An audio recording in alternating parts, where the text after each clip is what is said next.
This is the 9th feature film from Paul Thomas Anderson, and the movie follows a fling between 15-year-old child actor Gary and 25-year-old Alana as they both navigate the weird sphere of the Valley in California, 1973. Now, there's no plot that really drives the film. It's more like a series of vignettes where we see both characters subjected to bizarre encounters with other people, and they go on little mini adventures as well.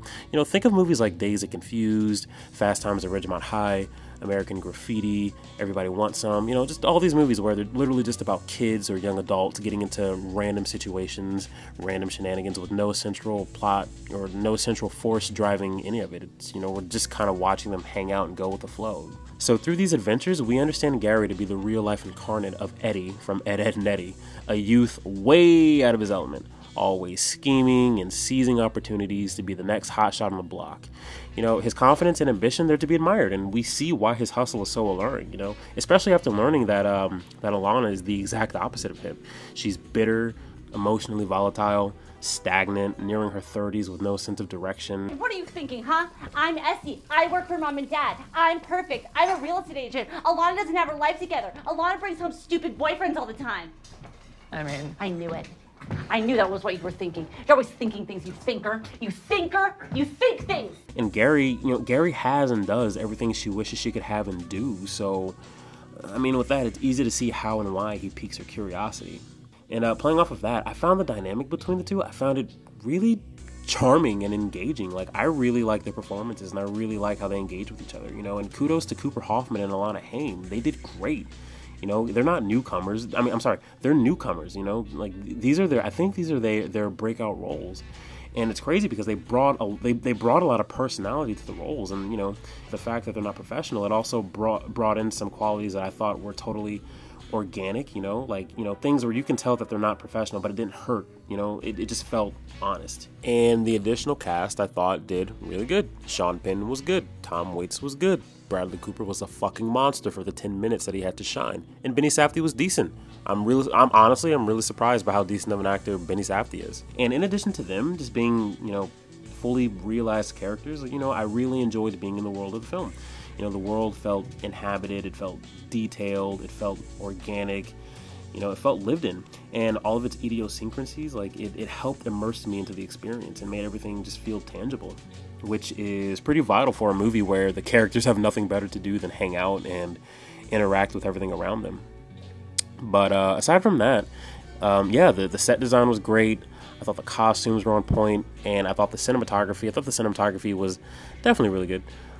It's usually, you tend to get good cinematography with Paul Thomas Anderson anyway. You know, even though this isn't his most visually striking, it's pretty straightforward and pretty simplistic as far as setup and execution, but it's still a cut above, you know, a lot of other films out there, you know, and there are definitely moments where the shots do stand out and just stick with you, you know, especially the long tracking shot at the fair, you know, which was very reminiscent of the opening of Boogie Nights. It felt like something of a callback, which I thought was kind of cute.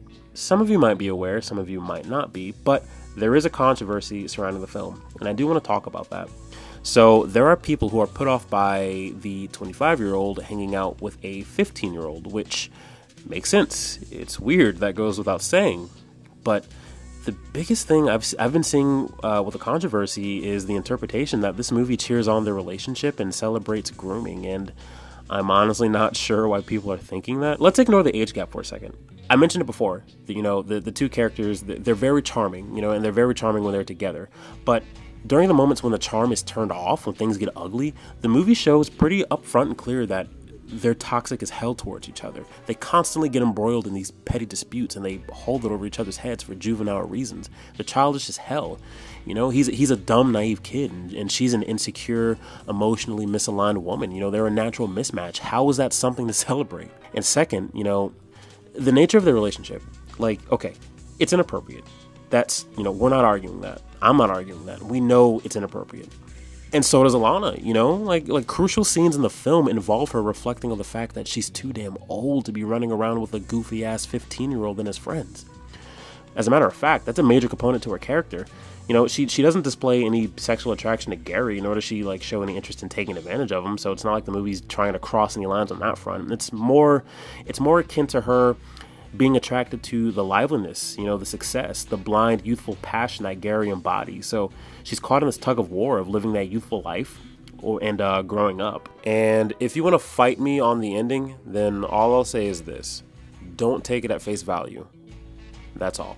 Now, does that make the relationship any less weird? No, but that's the point. You're not supposed to root for them because, number one, it's odd. And number two, there's nothing to root for. You're just watching two different people at two different points in their lives sort themselves out in the midst of this weird, fleeting moment they're experiencing together.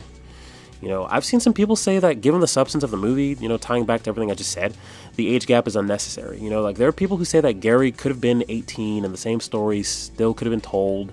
And I do agree with that, but I think the point of making Gary illegal is to make Alana's journey more poignant, because that forces her to deal with her own bullshit even harder. Okay, if they did make Gary 18, yeah, you could tell the same story, but I feel like it wouldn't really hit as hard because we could still say with all the bullshit that they go through together that Gary is an immature adult who needs to get it together too.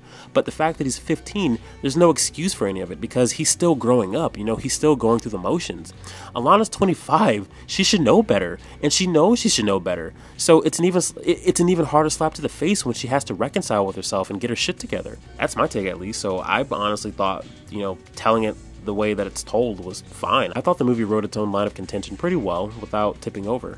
So there's another controversial bit where a character speaks to an Asian character with an exaggerated, stereotypical Asian accent. I thought that was fine. If I'm going to tie this back to some kind of point that the movie is making or some kind of context within the film, I thought it fit because a lot of the older characters in the film, they're buffoonish and they want nothing more than to exploit and capitalize on trends with no sincere regard to anything or anyone. And whether or not I thought they were funny, I thought they served fueling Alana's disillusionment with venturing out into the real world and growing up where all of these shitty adults run the show, and it just continuously just pushes her to get caught up in that tug of war. I thought it worked. I thought it made sense. But all in all, I enjoyed it. I thought it was a great film. I thought the characters were fantastic. I love seeing them together. I love seeing how they roll through the motions together. I love the world building. I thought the soundtrack was really good. I appreciated the visuals. And I really appreciated the lightheartedness of it. I thought it was just refreshing, to be honest. And I would recommend this to anybody needing an excuse to go out and see something that isn't No Way Home. Okay? Cool. Go see it.